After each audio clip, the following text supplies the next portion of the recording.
one of the more common symptoms that we're finding in children today is acid reflux.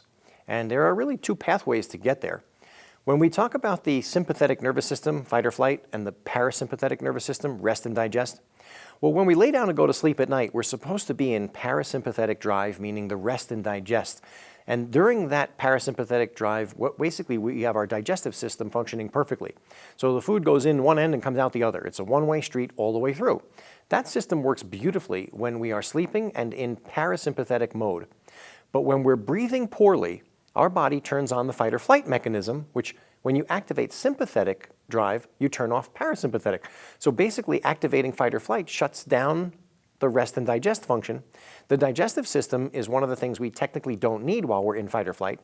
And when you do shut down the digestive system or draw oxygen out of it to feed large muscle groups during fight or flight from poor breathing, all of a sudden you could get a malfunction of the digestive system, which means the valve that protects the acid to be in the stomach can now malfunction and the acid can leak out into the esophagus while we're horizontal. So all of a sudden you have a leaking of the acid out of that valve. The second pathway to getting reflux would be from swallowing too much air.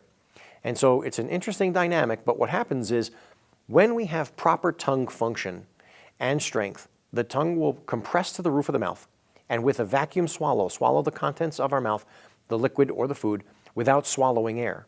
But when we have early jaw growth and development that is improper or underdeveloped jaws, what happens is the tongue doesn't fit into the palate as well. It can't make a seal to the roof of the mouth, and we end up swallowing some air.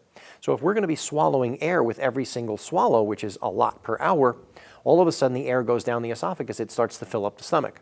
When the air fills up the stomach to a certain point, it's a little too much, and it can't hold all that air, so it will go either way. It'll go as gas one way, out the other end, or it may actually burst back up. So when the stomach gets blown up a little too much by swallowing too much air, if it does burst back up, it brings with it acid.